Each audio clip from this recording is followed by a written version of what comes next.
It wasn't the wind that made him stop. It was the sound. Faint, unnatural, and out of place. A child's cry. Not the kind of whimper you hear from a kid who's lost a toy. This was deeper. Hollow. Like it had been echoing through the pines for hours, maybe days. Ranger Noah Brooks stood still on the muddy trail, his boots soaked from last night's rain. He held his breath. In the distance, his retired canine partner Storm had gone rigid. The big German shepherd, 12 years old, silver streaks running through his muzzle, stood about 10 yards ahead, tail stiff, ears pointed like spears. He was staring at something just beyond the tree line. Another whimper. Then silence. Noah didn't hesitate. He unclipped Storm's leash, nodded once, and watched the dog bolt into the underbrush like a missile.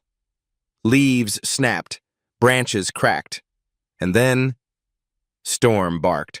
1, 2, 3 short bursts. His emergency code. Something was wrong. Noah crashed through the brush, heart pounding until he saw it. A car. An old silver sedan half swallowed by the forest, coated in grime and pine needles. The windshield was foggy from the inside. One tire was flat. The license plate hung by a single screw. Storm stood growling softly near the back passenger window, and then Noah saw it too. A small hand pressed against the glass. Noah's gut twisted. He pulled his radio from his belt and called it in. Possible child endangerment, no adult present, immediate assistance needed. But he wasn't going to wait. He yanked open the back door, but it wouldn't budge. Locked. The window was too dirty to see much, but he could make out a pale face, dirt-streaked, cheeks hollow. The boy inside couldn't be older than 6. He had matted blonde hair and wide, unblinking eyes. Noah backed up, shielded his face, and smashed the window with his baton. Glass shattered. The smell hit first. Old urine, fast food, something rotten. Then the sound. A shallow, rasping breath from the boy as he shrank back, terrified. Hey, easy, Noah said gently, reaching in. I'm here to help. Storm stepped closer, ears back, eyes locked on the boy. Noah had never seen the dog so focused, not even during their active duty years. He slid the child out carefully. The boy was barefoot, his shirt too thin for the cold. His wrists had faint red lines, like he'd been tied down. And then the boy spoke. Not a cry, not a scream, just one whisper. They were going to take me on the boat. Noah froze. The hospital in Jasper was quiet, tucked behind a row of gas stations and pawn shops. The boy had no name, no ID, no missing persons match. He wouldn't talk to nurses, wouldn't make eye contact with the doctors. But he would sit quietly if Storm stayed in the room. So Noah stayed too. He watched from a corner as the boy sat on the floor, curled against Storm like they'd known each other for years. The boy's tiny fingers ran slowly through the shepherd's fur.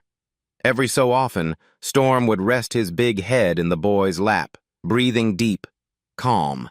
He hasn't said another word, the nurse told Noah. Won't even tell us his name. Noah nodded, jaw tight. He said something back in the woods, about a boat. The nurse paused. You think this is trafficking? I don't know yet, Noah said, but something in his gut already knew. The sedan had been towed and impounded. Noah drove back out that afternoon. He parked along the tree line and hiked in with Storm trotting beside him. Storm moved like he had back in their prime, nose to the ground, weaving between trees, tail flicking sharply. Whatever he smelled, it wasn't natural decay, it was human. They circled the car again. Then Storm suddenly growled and dug his paws into the dirt beneath the rear bumper. No way, Noah muttered. There, tucked between the wheel well and the inner panel, was a black, zippered pouch. He unzipped it slowly. Inside were 3 fake passports. All different names, all different nationalities. A wad of foreign currency, euros, pesos, something he didn't recognize, and a USB drive with no label. Noah looked around. Nothing but silence and trees. He zipped the pouch back up and slid it into his jacket pocket. He didn't call it in. Not yet. If stories like this move you, real heroes, real stakes, subscribe now to Heroes for Animals and never miss a story where courage wears fur. Noah couldn't sleep that night. The boy's face haunted him. So did his words. They were going to take me on the boat. He pulled out the pouch again and stared at the passports. All the children looked different. Different backgrounds. But one thing in common, none of them were older than 8. Storm lay at his feet, eyes open, watching him. You feel it too, don't you? Noah whispered. Storm's tail thumped once. He pushed himself up and walked to the door, then looked back at Noah. An old habit from their SWAT days. Let's go. They returned to the woods at dawn. Fog clung low to the ground. The air was damp and cold. Storm led him deeper this time, past the car, past a dried creek bed, and toward a fallen tree. There, buried beneath layers of brush and old leaves, was a collapsed log shelter. Inside it, burned fragments of paper. Noah used his pocket knife to pry apart the charred pages. He could barely read anything, but one phrase survived. Transfer schedule, Quito, Savannah. Noah exhaled slowly. Someone had tried to erase their tracks. Storm barked suddenly, not alarmed, intent. He was sniffing a hollow in the log. Noah reached inside and pulled out a child's bracelet. Pink, worn, with tiny letter beads that spelled Mila. Next to it, a folded photo of 3 children. Names were written on the back: Rosa, Mila, and number 13 deferred. Deferred? Noah's heart sank. Storm, he muttered. What the hell is this? Storm sat beside him, ears forward, unmoving. The woods were too quiet, as if they were being watched. The boy wouldn't say a word. Not to the nurse, not to the sheriff, not even to the child psychologist who drove in from Atlanta that morning with her flashcards and soft voice. He just sat by the window in his hospital room, knees tucked to his chest, staring out at the rain streaking down the glass like it held answers he couldn't put into words. Storm, on the other hand, was the only thing keeping him grounded. The big German shepherd lay curled beside the hospital bed, chin on his front paws, tail occasionally thumping the floor whenever the boy looked at him. Noah noticed the boy had started mimicking Storm's breathing. Slow, deep, like he was trying to match something steady in the middle of all the chaos. Noah brought coffee to his lips, still in the same jeans and hoodie from the night before. He hadn't slept. There was too much that didn't make sense. The car, the fake passports, the drawing the boy had scribbled in the hospital's art room that morning. A picture of a ship. Not a cartoonish pirate ship either. This one looked industrial, cold, steel gray with barbed wire around the deck. He doesn't talk, the psychologist told Noah softly, joining him just outside the room. But he knows things. He's drawing like someone twice his age. Noah nodded. He said one sentence when I found him, something about a boat. She frowned. That lines up. He drew a shipping container earlier, complete with ventilation slats. That afternoon, Noah returned to the impound lot where the silver sedan was locked behind chain-link fencing. Storm trotted beside him as they passed the security booth. The tow yard attendant, Larry, late 50s, chewing tobacco and watching NASCAR reruns in the office, barely looked up. It's in Bay 3, he muttered. The car looked even more sinister in daylight. It wasn't just dirty, it had been wiped. Noah knew the signs from his years working cases with Homeland Security. The dash had no fingerprints. The seats had been covered in disposable liners that were now crumpled on the floor. Even the license plate had been wiped down with ammonia. The smell still faintly lingered. Noah opened the back door again and crouched. Storm didn't move. He sniffed the interior, then gave a soft growl. Noah noticed something he hadn't seen before. On the passenger side floorboard, wedged between the seat rail and the carpet, was a crumpled candy wrapper. Not just any wrapper. It was foreign. The label had Cyrillic letters. He carefully bagged it. Then something else caught his eye. On the ceiling of the car, near where the dome light used to be, someone had etched something with a nail or a key. Numbers. 3 rows. Coordinates? Back at home that evening, Noah pulled up a laptop at his kitchen table while Storm snored beside the fireplace. He typed the numbers into Google Maps. They matched a location just off the Georgia coast. A tiny island with nothing but a rundown dock, an abandoned fishery, and a few scattered structures. The name of the island didn't even come up on the map. Just coordinates. Noah leaned back in his chair. His phone buzzed. Sheriff Daniels. Noah, the sheriff said without pleasantries. We got a hit. That boy, his fingerprints were in a sealed DHS archive. Apparently he was flagged at the border in Laredo 2 years ago with a group of unaccompanied minors. All of them disappeared before they could be processed. Noah's spine straightened. And no one followed up? It was one of those situations, Daniels replied, sighing. Private contractors involved. Files got redacted. It stinks. Yeah, Noah said flatly. It does. And there's more, Daniels added. We ran facial recognition. He matches a child in a missing poster out of Monterrey, Mexico. Name listed was Emiliano, age 4. That was 2 years ago. The next morning, Noah visited the hospital early. Emiliano, if that really was his name, was still curled up in bed. Storm sat near the edge of the mattress like a silent guardian. Noah brought a small notepad and pen. "Hey, buddy," he said gently, crouching. "Can you draw me something?" The boy looked at him, eyes cautious but curious. Noah opened to a blank page and drew a stick figure with Storm next to it. Then he slid the pad over. The boy took it. He drew another ship, but this time there were people on it. Tiny shapes inside the hull, boxes beside them, chains. He handed it back. Noah stared at the image, pulse slowing. "You were on this boat?" he asked softly. The boy nodded once. Then he picked up the pen again and drew a woman. She wore a gray coat, sunglasses, and a long braid. Her mouth was thin like a scar. Next to her, he drew a circle with a red snake inside it. The snake wrapped around the globe. Noah blinked. He'd seen that same symbol on one of the fake passports. Storm growled faintly, low and instinctive. The boy whispered something. Noah leaned closer. "What was that?" "She said I wasn't ready," he said. "Said I was delayed." "Delayed?" The boy nodded. "She picks the ones who look scared, sends the brave ones later."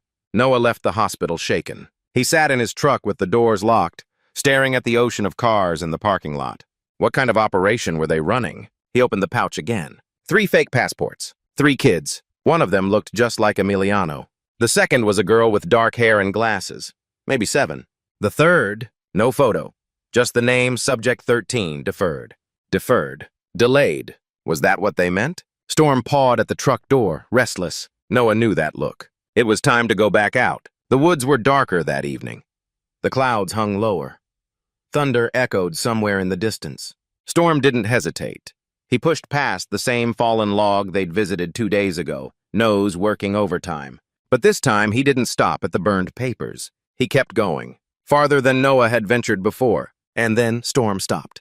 He sat, still, alert. Noah stepped forward. There, beneath the roots of a dead tree, was a small metal case. He brushed away the dirt, opened it. Inside were several laminated cards. Each one had a child's name, birth date, weight, tracking number, and at the bottom, a barcode. Storm whimpered. Noah felt bile rise in his throat. He knew what these were. They weren't just records. They were shipping labels. For children. Noah Brooks had seen evil before. He'd been to war zones, worked border raids, kicked indoors during high-stakes warrants. But none of that compared to the quiet horror of holding a laminated card with a child's photo printed beside a barcode, like a product in a warehouse. A name, a birthday, a number. Each card in the metal case had one. Storm sat beside him in the forest clearing, the old German shepherd's breath steady but his eyes tense, watching Noah, sensing the shift in the air. The dog didn't understand barcodes, but he understood his partner's silence. Noah's hands were shaking, just enough that he had to kneel down and place the cards on the dirt to keep from tearing them. 7 names, 3 girls, 4 boys, ages ranging from 5 to 9, all deferred. What the hell did deferred mean? He glanced at Storm. "This isn't just a drop point," he murmured. "It's a relay station."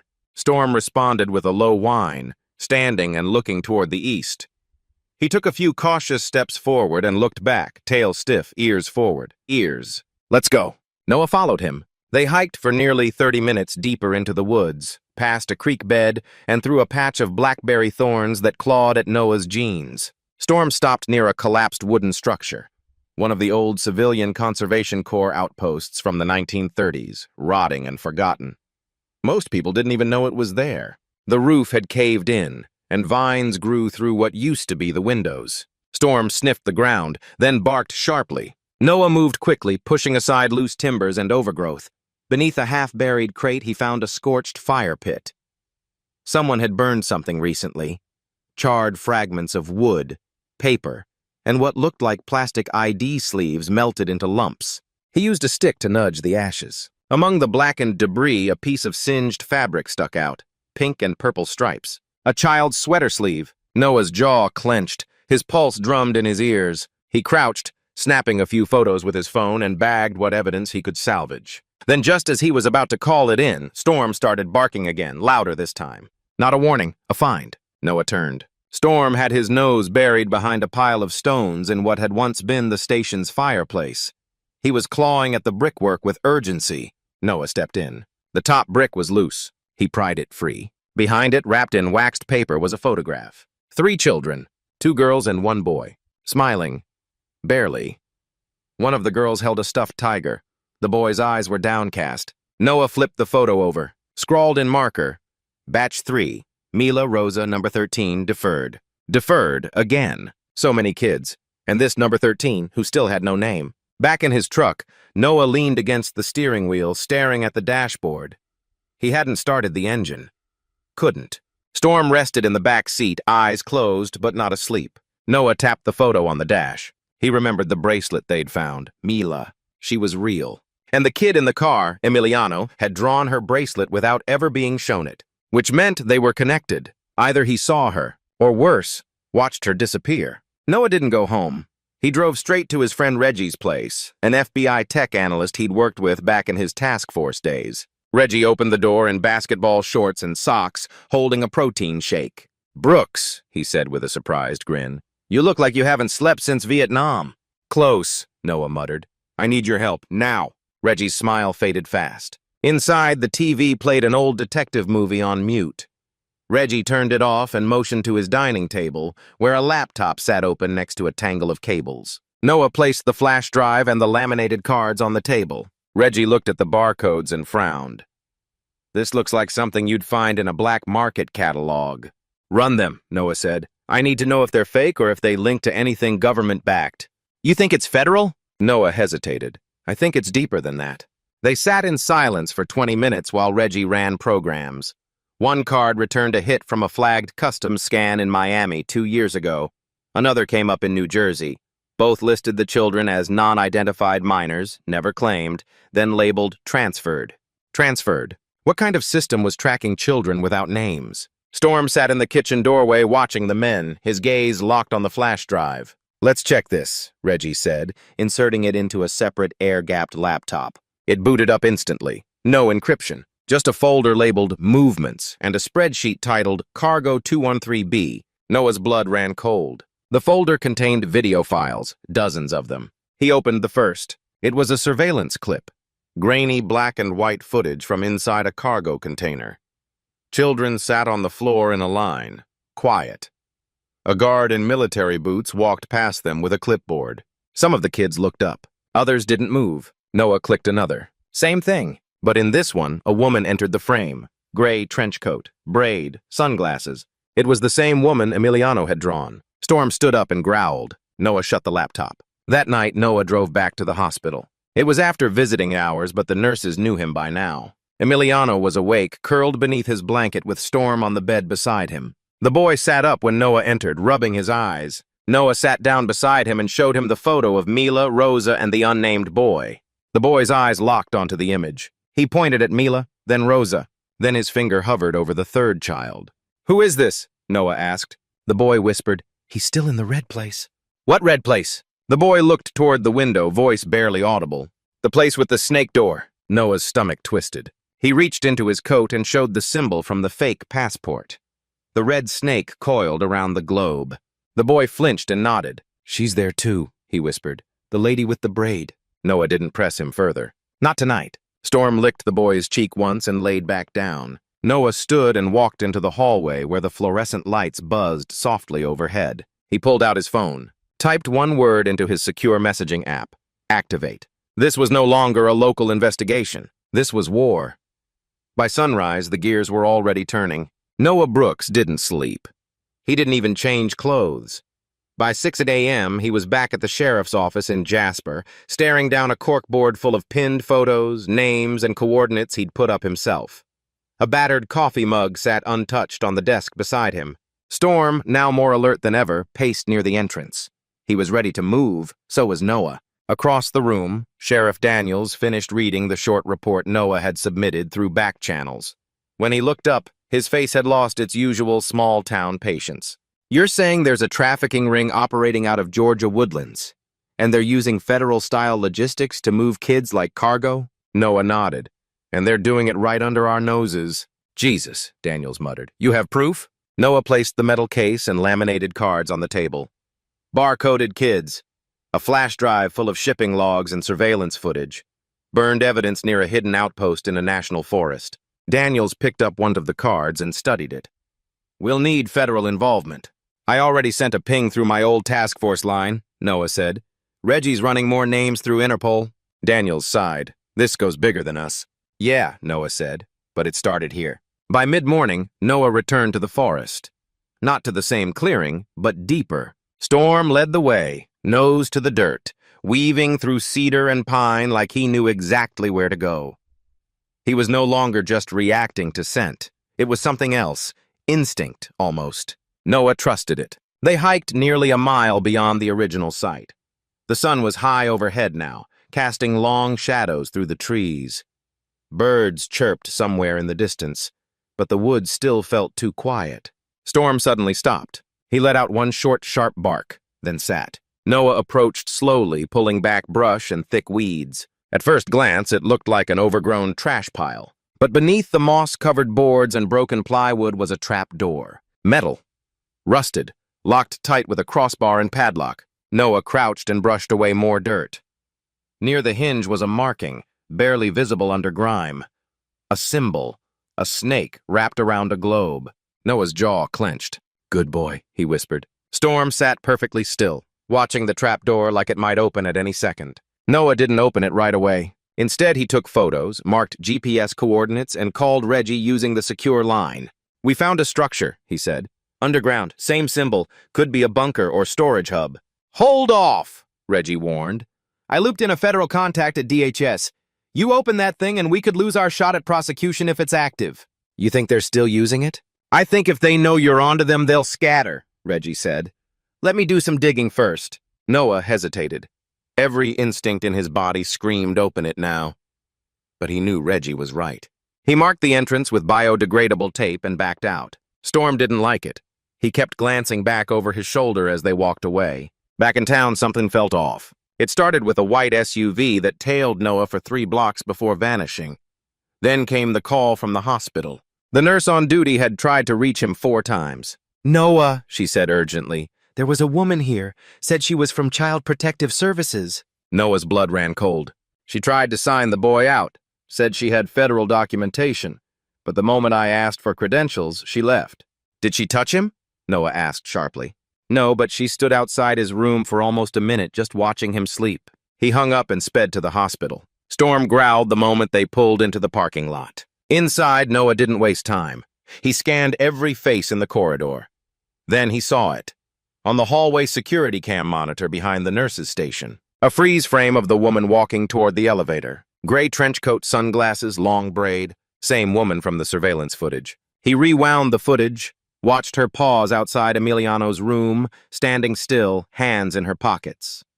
Storm barked at the screen when he saw her. Noah exhaled hard. She's here, he muttered. She's watching. The hospital placed Emiliano in lockdown protocol, with an armed deputy stationed outside the door. Noah stayed overnight with Storm curled near the boy's feet. The kid finally spoke again, late that night. I know her name, Emiliano whispered, eyes wide in the dark. Noah leaned closer. Whose name? The lady with the braid. They called her Dahlia. Dahlia what? She doesn't have a last name, just Dahlia. She was in charge of the Red Place. What's the Red Place? The boy didn't answer. Storm shifted, pressing his body against the bed like a shield. The next morning, Reggie called with a voice that didn't match his usual laid-back attitude. Found something, he said. You're not gonna like it. Go ahead. The snake symbol. It's tied to an offshore shell corporation listed under Eternix Holdings. Guess where they've made recent property purchases? Let me guess, Noah said. Georgia, coastline. Savannah. Specifically, a private dock and 3 adjacent warehouses. The buyer used federal-style contracts, but they're fake. Good fakes. Who's the registered agent? No one, Reggie said. It's blank. But one of the shipping logs lists something interesting. Hit me. There's a container registered as inactive 2 years ago. Cargo 213B. Same number as your flash drive folder. Noah went cold. And one more thing, Reggie added. A private airstrip nearby just filed a flight plan. To Venezuela, tomorrow night. That afternoon, Noah filed an emergency motion with the federal task force he once worked under. By 6 o'clock p.m., Two unmarked SUVs had rolled into Jasper. Two agents in jeans and ball caps quietly reviewed the evidence Noah had compiled. Cards, photos, GPS locations.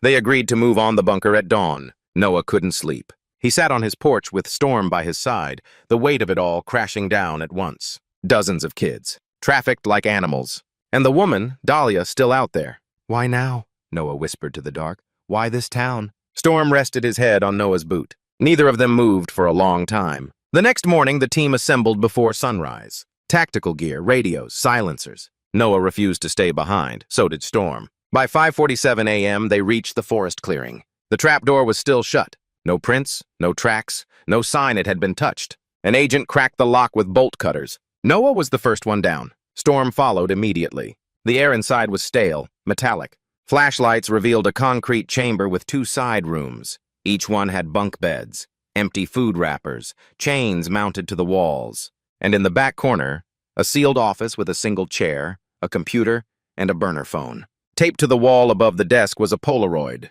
3 children, Mila, Rosa, and the boy with no name. Each of their eyes were crossed out in black marker. Underneath, a single phrase had been scrawled in red. "Transferred, number 13 remains." Noah stared at the photo. Storm growled behind him. And for the first time since this all began, Noah felt like they were running out of time. It wasn't the Polaroid that haunted Noah the most. It was the word scrawled beneath it. "Remains." That one word clung to his thoughts like smoke, even hours after they cleared the bunker. Even after Homeland Security packed up the evidence. Even after the forensics team hauled out old blankets, DNA swabs, the burner phone, and the blood-streaked ledger from the office desk. There was no Mila, no Rosa, no boy. Only that word, and that face, Dahlia, now burned into Noah's memory. The woman with the gray coat and braid. The one Emiliano whispered about in the dark. The one standing outside his hospital room like a ghost. They were running out of time. The next morning, Noah sat in his truck outside the hospital, fingers tapping the steering wheel. He hadn't spoken to Emiliano in nearly 24 hours, not since the bunker. He needed to go slow, but not too slow. If they didn't act soon, the flight Reggie mentioned, destination Venezuela, would be wheels up in less than 18 hours. Storm, in the back seat, pawed at the door. "Yeah," Noah muttered, grabbing his badge and stepping out. "We're going in." Inside, the pediatric ward was quiet. The deputy still stood guard outside room 214. But today, there was a shift in the boy's energy. Emiliano was sitting up, sketchpad in hand. When he saw Noah and Storm, he smiled faintly, then flipped the pad around. The drawing was crude but clear. It was the woman, Dahlia. Same braid, same coat, but behind her, a plane. On the side of it, a red snake coiled around a globe. Noah leaned in. "Is this where she's taking them?" Emiliano nodded. He drew another picture, a warehouse near water, tall gates, barbed wire. "She called it the last door," the boy whispered. Noah crouched, trying to keep his voice steady. "Where is it?" She said, "It's where the brave ones go last." Back in his truck, Noah called Reggie. "You still watching that airstrip near Savannah?" "I've got eyes on it," Reggie said. "One private jet scheduled tonight, 11:37 p.m., registered to an offshore shell, no manifest." "What about the docks?" "Warehouse 6A, Reggie replied. "Just outside the port. Same buyer as the land tied to Eternix Holdings, but no signs of activity yet." "Until now," Noah said. "She's moving tonight." By late afternoon, Noah had linked up with the Homeland Security Task Force assigned to the case. Tactical prep was underway for a dual breach, one at the warehouse, one at the airstrip. He and Storm weren't officially assigned, but that didn't stop him. "You're not on the clock," one of the agents said, checking her gear. "No clearance." "Then arrest me later," Noah replied, loading a mag into his pistol. The agent gave a half smile. "Suit up." At 10:14 p.m., a convoy of black SUVs rolled silently down the industrial road outside Savannah's eastern docks. Cranes towered above like metal skeletons in the fog. Warehouse 6A was dark, no exterior lights, but 2 generators hummed low behind a side fence. Storm rode in the front seat beside Noah, wearing his old ballistic K9 vest. Noah turned to him. "You ready?" Storm looked back, eyes focused. Tail thumped once. "Good," Noah said. "Let's finish this." The agents moved like shadows, 2 teams flanking each side of the warehouse. Noah and Storm took the rear. At 10:29 p.m., the green light came through. "Go!" The back door was locked, but rusted. Noah kicked it open with a crash. Storm surged forward, low and fast. Inside, crates, plastic sheeting, rows of shipping containers, and a voice, soft, almost gentle.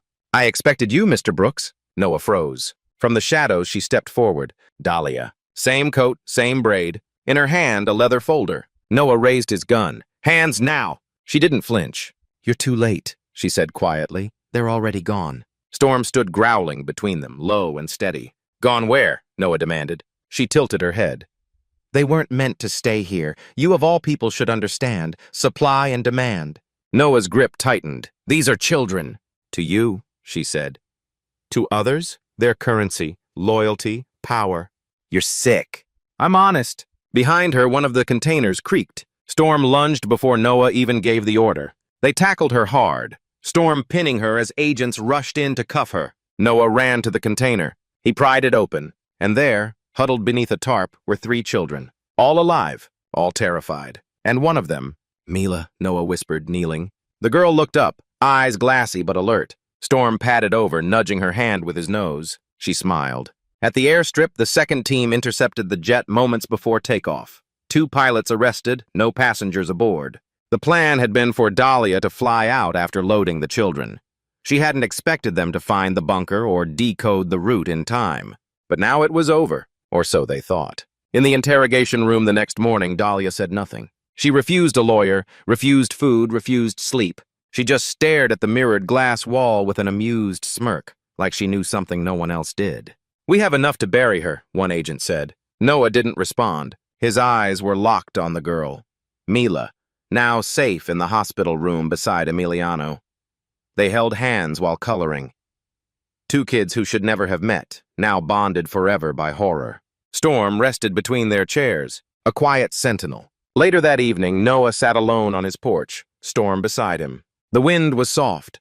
Summer fireflies blinked in the dark, but peace felt distant. He took a slow sip of coffee, watching the stars. "They said she didn't talk," Noah murmured, "but that look—" Storm grunted, shifting his weight. Noah ran his hand over the old dog's head. "You knew it, the second you saw her." Storm blinked slowly. "I think this goes deeper," Noah whispered, "and she knows it's not over." The hospital smelled like bleach and lemon-scented cleaner, but to Noah Brooks, it might as well have smelled like hope. 2 days had passed since the warehouse raid. Mila had finally started eating again. Emiliano had begun to sleep without crying in the middle of the night. The third child, her name was Lila, had remembered enough to identify her hometown. Her family had been looking for her for nearly a year. Inside room 215, 3 coloring books lay open on the table. Crayon boxes spilled across the bed sheets. Storm lay on the floor between the beds, chin on his paws, eyes always watching. "He doesn't sleep much," a nurse whispered. Noah smiled faintly.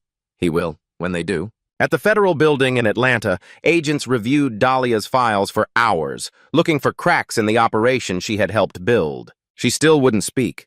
Not to the lead prosecutor, not to the Child Exploitation Task Force, not even to her own attorney. But the folders they seized told enough of the story. Years of fake adoption records, cross-border transportation forms, payments through cryptocurrency, all of it cleverly disguised as humanitarian relocation programs managed through fake NGOs. But one thing stood out. Transfer number 13, status deferred. The same child listed in the Polaroid photo. A child still unaccounted for. Reggie called Noah late that night.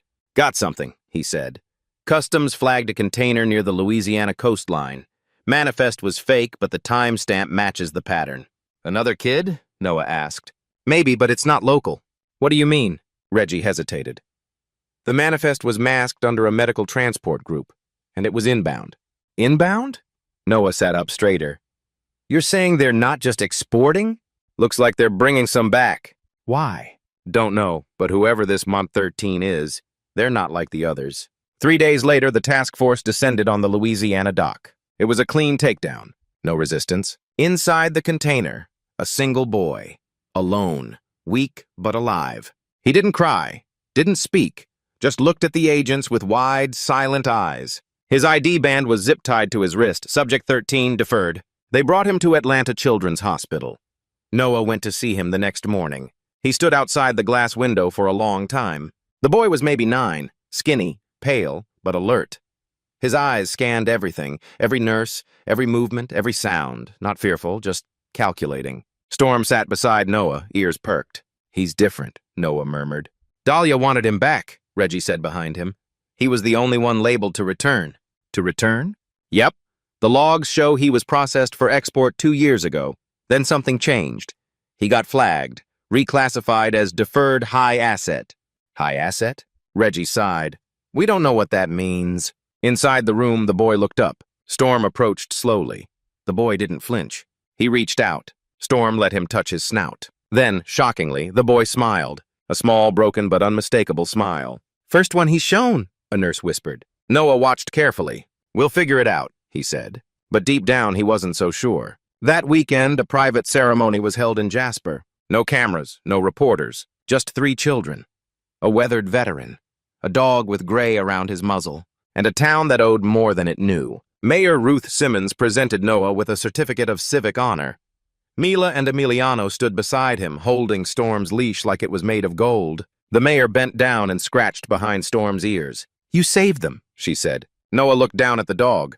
He did, he replied. All I did was follow. Later that evening, the sun set behind the pines, casting orange across the horizon. Noah sat on his porch again, Storm at his feet, watching fireflies blink in the dusk.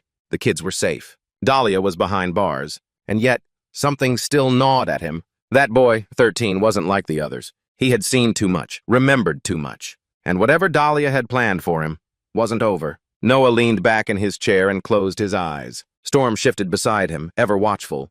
You know this isn't done, Noah whispered. Storm didn't move, because he already knew. Across the country, in a secure federal holding center, Dahlia sat in a concrete cell. The walls were blank, the lights always on, but she didn't sleep. She didn't eat. She just stared, waiting, because somewhere out there, another door would open, and someone else would look the other way. Thank you for staying with us through this emotional and powerful journey. We believe in honoring the silent heroes like Storm, who listen, protect, and never give up on the innocent. Now we ask you, do you believe one dog and one child's whisper can expose something the whole world missed? Let us know your thoughts in the comments. And if you believe in stories that matter, don't forget to subscribe to Heroes for Animals. Because every bark has a reason, and sometimes it saves a life.